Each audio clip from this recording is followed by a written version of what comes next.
नमस्ते दोस्तों, welcome back to mind space channel. मेरा नाम डॉक्टर हरीश बेडेकर है और आज हम डिस्कस करने वाले हैं एक बहुत ही इम्पोर्टेंट टॉपिक, एक बीमारी जिसका नाम है स्किज़ोफ्रेनिया।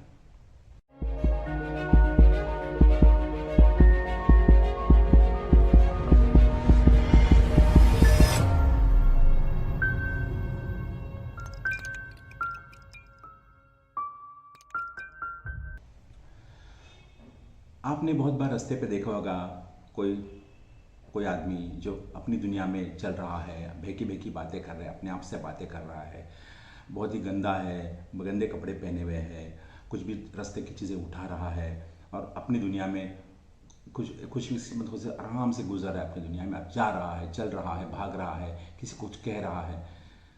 ये ये स्किज़ोफ्रेनिया की बीमारी है। स्किज़ोफ्रेनिया वैसे तो ऑल ओवर द वर्ल्ड है और 1% पॉपुलेशन को ये बीमारी हो जाती है, यानी हर 100 में एक जन को ये बीमारी है। क्या होता है स्किज़ोफ्रेनिया? ये एक मानसिक बीमारी है, सोच की बीमारी है, जिसमें आपकी सोच, आपका आकलन, आपका परसेप्शन बोलते हैं जिसको, और आपको रिलेट करने की क्षमता चली जाती है। मानसिक बीमारी के हिसाब से इन पेशेंट्स को बहुत सारे लक्षण आते हैं। अर्ली स्टेज में पढ़ाई में कम होना, पढ़ाई कम कम कम कर रहा है, फोकस कर नहीं पा रहा है, या कंसिस्टेंसी नहीं रहती है पढ़ाई में और बार बार फेल होते जाना, ये हो सकते हैं बीमारी के लक्षण अर्ली स्टेज में। और जैसे फिर आइसोलेट करना, आप अपने आप को, रूम में से बाहर नहीं निकलना, ज़्यादातर अपने में रहना और डरा डरा सा रहना, ये प्राथमिक लक्षण हो सकते हैं। आगे चलकर इसमें आपको जैसा अपने से बातें करना, जैसा अपने आप से मनी मनी बातें कर रहे हैं, ओठ हिल रहे हैं और कुछ कुछ कह रहे हैं अपने आप से, या जैसे कि किसी और से वो बातें कर रहा है, किसी से कन्वर्स कर रहा है, ऐसा आपको लगने लगेगा। इसके साथ उन्हें कानों में आवाज़ें सुनाई देंगी, जिसे हम हेलुसिनेशंस कहते हैं। हालांकि आसपास कोई नहीं है, फिर भी उसे आवाज़ सुनाई देती है। वो अच्छी आवाज़ें हो सकती है, गंदी आवाज़ें हो सकती है, एब्यूजिव आवाज़ें हो सकती है। उसे सुनाई देता है क्लियर कट, और फिर उसे लगता है कौन बातें कर रहा है, यहाँ तो कोई नहीं है। इसका मतलब है कोई बाहर से मुझे टॉन्ट मार रहा है, या मेरे आसपास पड़ोस के लोग मेरे खिलाफ हो गए हैं, या कुछ तो ऐसा हो रहा है जिससे मेरे खिलाफ कोई साजिश हो रही है, जिसकी वजह से ऐसा हो रहा है। फिर वो आवाज़ें उसके साथ सब डिस्कस करती है, हालांकि वो आवाज़ें उसके खुद के दिमाग में से होती है। तो तू अभी ऐसा कर रहा है, तू ऐसा कर रहा है, तू ये करेगा, तू वो करेगा, तू ऐसा है ऐसा है। ये सोचता है शायद किसी ने फिर शायद कैमरा लगा दिया है और मेरी फ़ोटो ली जा रही है, मेरी आवाज़ चेक की जा रही है, मेरे घर में शायद कैमरे लगे होंगे, वगैरह वगैरह। ऐसे ऐसे सिम्टम्स उसको आने लगते हैं। तो दूसरा होता है डेल्यूजन। डेल्यूजन मतलब एक फर्म फिक्स्ड बिलीफ, जो कुछ भी करो, सर फोड़ के रखो तुम्हारा, लेकिन वो मानेगा नहीं, वो अपने उस विचार पर अटल रहेगा। अगर उसके डेल्यूजन में कैसे होता है कि कोई मेरे खिलाफ है, जैसे डेल्यूजन ऑफ परसिक्यूशन हम बोलते हैं, तो शायद मेरे खिलाफ कोई साजिश रच रहा है, मेरे खिलाफ सब लोग हो गए हैं, बाहर जाऊंगा तो मुझे मारेंगे, बाहर जाऊंगा तो मेरा कुछ हो जाएगा, मेरे फैमिली को खतरा है, हम सबको खतरा है, वगैरह वगैरह। ये ऐसी सब चीज़ें उसमें आ जाती हैं। फिर हो सकता है डिल्यूजन ऑफ रेफरेंस, मतलब क्या कि दो लोग मेरे बारे में बातें करें, जो भी आसपास दिखाई दिया उसको या उसकी तरफ नज़र गई तो उसको लगता है कि शायद ये मेरे बारे में बातें हो रही है, मेरे खिलाफ कोई साजिश हो रही है और मुझे शायद कुछ खतरा है सब लोगों से। ये हो सकता है। कभी कभार वाइफ पर या हस्बैंड पर शक करना, डिल्यूजन ऑफ इनफिडेलिटी बोलते हैं उसको। तो उसमें जैसा कि मेरी वाइफ का किसी अफेयर है या मेरा हस्बैंड का किसका अफेयर है, और वो इतना फर्म बिलीफ रहता है, इतना फर्म रहता है कि बस वो कन्विंस हो गया कि है करके, और वो सब ढूंढने लगता है, उसके पीछे भी जाने लगता है, वो कहाँ जाता है, क्या करता है, सामने वाली औरत आपके उधर क्या हंसी क्यों, या वो लड़के से तूने बात क्यों किया, या शायद तेरा उसका चक्कर है, वगैरह वगैरह। ये फॉल्स रहता है, लेकिन इनके मन में वो फर्म और फिक्स हो जाता है, जिसकी वजह से परेशानी आ जाती है। फिर इसके अलावा दूसरे लक्षण ये हो सकते हैं कि वो खोया खोया रहेगा, अपनी दुनिया में रहेगा, वो लिहाज भूल जाएगा, ज़रूरत से ज़्यादा गुस्सा करेगा, बड़ों छोटों का ख्याल नहीं रखेगा। हो सकता है कुछ आपको एब्यूज़ करे, गालियाँ दे सकता है या कुछ कह सकता है। हो सकता है वो आपको आपका दुश्मन समझे, या फिर वो अलग बर्ताव करने लगे, उसके व्यवहार में बदलाव आ जाए और वो अपनी दुनिया में जैसा रह रहा है, खुद से बातें कर रहा है, इसके लक्षण हो सकते हैं। तो हमें कभी लोग क्या सोचते हैं, शायद इस किसी ने कुछ कर दिया है, बाहर का कुछ है, जादू टोना किया है, या कुछ झाड़ फूक क्या करना पड़ेगा वगैरह। तो इसी इसी हिसाब से बहुत सारे लोग उनको बाबा के पास लेके जाएंगे, मौलाना के पास लेके जाएंगे, और क्या क्या नहीं करेंगे। बहुत सारे तो हज़ारों रुपया खर्चा कर देते हैं उसके ऊपर। लेकिन क्योंकि ये मानसिक बीमारी है, इसके लिए उसके इलाज के बिना कोई रास्ता नहीं मिलता। तब तक हो सकता है टेम्पररी कुछ फ़ायदा हो, या कोई कोई अपने आप रेमिशन में चले जाते हैं, लेकिन वापस हो जाती है। तो ये बीमारी जो होती है वो हमारे दिमाग के जो केमिकल्स है, जो कण है छोटे मोटे, वो उल्टे पुल्टे होने की वजह से होते हैं, उनका बैलेंस बिगड़ जाता है, जिसकी वजह से होती है। यूँ समझो कि कंप्यूटर जैसा हमारा भी दिमाग है, तो उसके अंदर इंफॉर्मेशन प्रोसेसिंग जो रहती है वो गलत हो जाती है, और उसका परसेप्शन बदल जाता है, उसका देखने का ढंग बदल जाता है, उसको आकलन करने का ढंग बदल जाता है, और वो मिस इंटरप्रेट करता है थिंग्स को। उसी के हिसाब से सारे लक्षण आते हैं। फिर क्योंकि उसको सच्चाई और इमेजिनेशन, कल्पना और सच्चाई, इसमें फ़र्क महसूस नहीं होता है। वो कल्पना को सच्चाई समझने लगता है और सच्चाई की तरफ ध्यान नहीं देता है। इसी वजह से वो परेशानी में आता है, हमारी दुनिया से नाता ही टूट जाता है। टाइप ऑफ सिजोफ्रेनिया हो सकते हैं, 2-4 टाइप्स की सिजोफ्रेनिया हैं, जिसमें से मेनली तो पैरानॉइड सिजोफ्रेनिया है, और बहुत सारे अनडिफरेंशिएटेड है, कैटाटोनिक सिजोफ्रेनिया है, वगैरह वगैरह बहुत सारे अलग है। लेकिन वो इम्पोर्टेंट नहीं है। इम्पोर्टेंट ये है कि हम उसे कैसा मैनेज करें। उससे भी पहले किससे हो सकता है सिजोफ्रेनिया? वैसे तो आनुवंशिकता भी है, जिनके फैमिली में सिजोफ्रेनिया है, जैसा फादर को सिजोफ्रेनिया है फॉर एग्जांपल, तो 10% चांसेस है कि बच्चों को हो सकता है, 10% चांसेस। और अगर दोनों सिजोफ्रेनिक है तो वो चांस बढ़ जाता है। इसके अलावा जो लोग आइसोलेटेड रहते हैं, ज़्यादा किसी से बात नहीं करते, पहले से ही एकदम गुमसुम है, ए सोशल है, किसी से कम्युनिकेट करना उनको अच्छा नहीं लगता है, अपनी दुनिया में रहते हैं, पढ़ाई अपनी आइसोलेटेड करेंगे, ऐसे लोगों को भी चांसेस हो जाता है।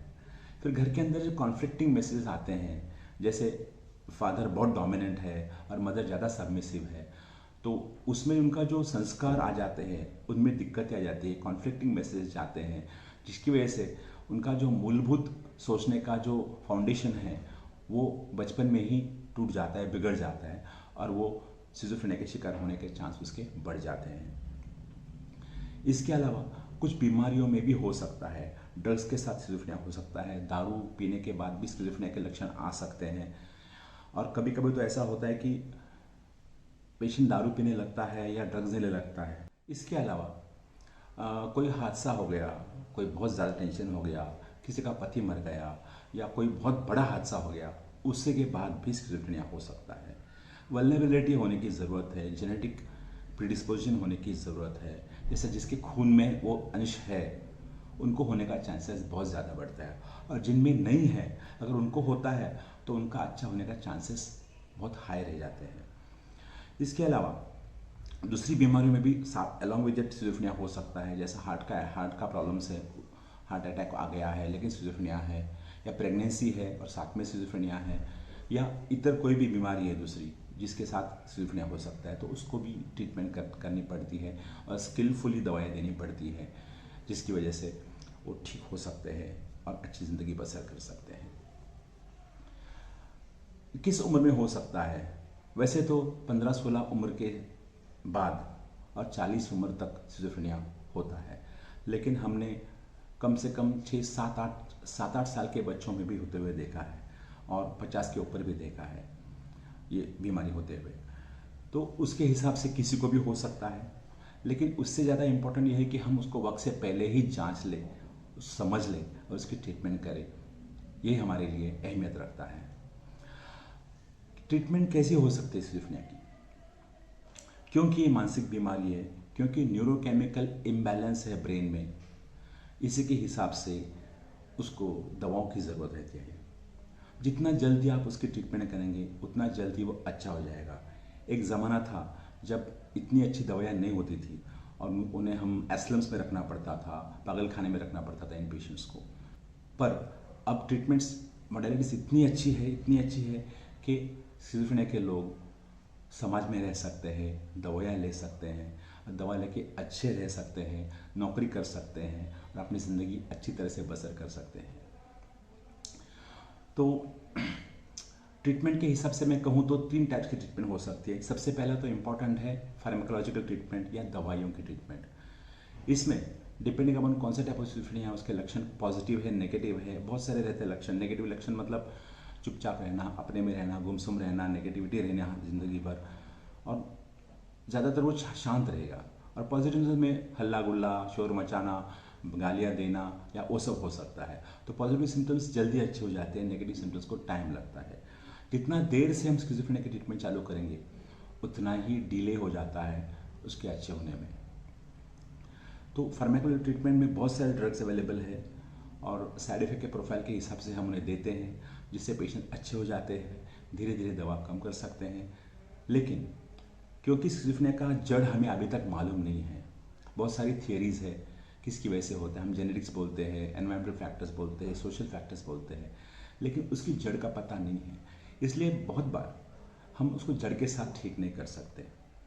तो बहुत पेशेंट्स क्या करते, अच्छे होने के बाद या कंटाल के बोलो या अच्छे हो गए इसके लिए दवा बंद कर देते हैं और वापस स्किज़ोफ्रेनिया आने का चांस हो जाता है। किसे अच्छा लगता है दवा लेने में, लेकिन ये बीमारी का स्वरूप ही ऐसे है कि उसे जब तक कंटिन्यूस दवा नहीं है तब तक वो आता रहेगा बार बार। यूँ समझो कि 5% वो अंदर छुपा हुआ बटा रहेगा, और जैसे हम दवा कम करेंगे या बंद करेंगे तो 5 का 50 होने को टाइम नहीं लगेगा। इसलिए स्किज़ोफ्रेनिया की बीमारी में कंटिन्यूस ट्रीटमेंट देना ज़रूरी है। एक वक्त आएगा जब ट्रीटमेंट ना के बराबर होगी, मे बी एक आध दवा होगी या एक आधा महीने में इंजेक्शन होगा, लेकिन वो देना पड़ेगा और उसी के ज़रिए वो पेशेंट अच्छा रहेगा, समाज में अच्छी तरह से ज़िंदगी बसर कर पाएगा। इसके अलावा दूसरी ट्रीटमेंट्स है ECTs, इलेक्ट्रोकन्वल्सिव थेरेपी, मतलब शॉक ट्रीटमेंट जैसे हम सिंपल वर्ड में बोलेंगे। लेकिन वो ऐसा नहीं जैसे हमको पिक्चर में दिखाते हैं कि उठा लिया और शॉक लगा लिया, नहीं। और जैसे कि मैंने पहले कहा था कि ये एक ऐसी बीमारी है जिसमें पेशेंट्स को एहसास नहीं होता कि मैं बीमार हूँ, उसे हम इंसाइट कहते हैं। तो इंसाइट नहीं है तो वो खुद बोलता है कि मुझे तो कुछ हुआ नहीं, तो मैं दवा क्यों लूँगा। तो ट्रीटमेंट बड़ी मुश्किल हो जाती है। तो उसी के हिसाब से हमारे पास अभी ऐसी दवाइयाँ हैं जो डिस्पोजेबल है, जो टेस्टलेस है, ऑर्डरलेस है, जिसका कोई स्वाद नहीं है। ऐसी दवाइयाँ हम पेशेंट्स को खाने में, चाय में, दूध में या किसी भी लिक्विड में मिला के दे सकते हैं, जिससे वो ठीक रहेगा। फिर लॉन्ग टर्म मैनेजमेंट ज़रूरी है, फैमिली कंसिडर करना ज़रूरी है। फैमिली ने उनके साथ कैसा बर्ताव करना चाहिए, उनको ट्रेनिंग देने की ज़रूरत है। वो परेशान रहते हैं तो उनको स्पेशल स्किल्स चाहिए ऐसे पेशेंट्स को मैनेज करने के लिए। तो आप डॉक्टर को पूछ के उनके साथ कैसा बर्ताव करें, कैसा ना करें, इसके बारे में जानकारी हमें लेनी चाहिए। सवाल उठता है ये पेशेंट शादी कर सकता है या नहीं, क्योंकि अब ये बीमारी पूरी तरह से कंट्रोल में रहती है। हालांकि हम पूरा ठीक नहीं कर सकते, लेकिन 95% कंट्रोल में रह जाती है और दवाओं के ज़रिए हम अपनी रूटीन लाइफ अच्छा से गुजार सकते हैं। तो ऐसे हालत में न उसे नपुंसकत्व आ सकता है, न बच्चे पैदा करने में दिक्कत आ सकती है, सिर्फ दवा लेने की ज़रूरत है उसे। तो उसके हिसाब से सामने वाले पार्टी को बोलते हुए, उनको एहसास देते हुए कि ये बीमारी थी और इसका इलाज हो गया है और 5% दवा चालू है, ऐसा बोल के आप अगर शादी कर सकते तो कीजिए। बहुत सारे लोग बिना बताए, सामने वाले को बिना बताए उनकी शादी कर देते हैं। मेरी एक पेशेंट थी जो शादी के कुछ दिन बाद ही आ गई मेरे पास, हस्बैंड लेके आया, बोला कि अजीब बर्ताव कर रही है, बहकी बातें कर रहे हैं वगैरह वगैरह। तो स्किज़ोफ्रेनिया के सारे लक्षण उसमें थे और फिर उसे पता चल जाता है कि इसे पहले से ही बीमारी थी और बताया नहीं गया, तो वो डिवोर्स के मूड में ही था। तो हमने कहा कि ह्यूमैनिटेरियन ग्राउंड्स पे सबसे पहला हमें उसकी ट्रीटमेंट करनी ज़रूरी है। तो हम ट्रीटमेंट करते गए, पेशेंट अच्छी होती गई और पूरी अच्छी हो गई। तब तक उनका बॉन्डिंग अच्छा हो गया और फिर उसने डिवोर्स कैंसिल कर दिया। लेकिन हर इंसान ऐसा नहीं कर सकेगा। बहुत बार ऐसे शादी कर दी तो रिटर्न टिकट हो जाता है, हो सकता है कि वो डिवोर्स करे और अपनी बेटी वापस अपने घर पे आए। तो इसके लिए सोच समझ के फैसला करने की ज़रूरत है शादी के पहले। अगर हम ट्रीटमेंट ना करें तो क्या होगा, जितना डिले हम ट्रीटमेंट को करेंगे उतनी बीमारी ज़्यादा सख्त होती जाएगी। अगर सालों साल सिजोफ्रेनिक है, हम दवा चालू करें तो इम्प्रूवमेंट इतना नहीं आता है, जितना जितना जल्दी करेंगे उतना आ सकता है। अवेयरनेस के हिसाब से अभी आपको मालूम है, आज इंटरनेट पर, यूट्यूब पर बहुत सारे वीडियोज़ है सिजोफ्रेनिया के बारे में, और हम सब जानकारी रखते हैं उसके बारे में अभी। और इसी हिसाब से समाज में अभी इसका जो अवेयरनेस है वो बढ़ा हुआ है। अब एक्सेप्टेंस आ गया है लोगों में कि ये बीमारी है, ये ठीक की जा सकती है, और उसी के हिसाब से बहुत सारे पेशेंट अच्छे हो रहे हैं।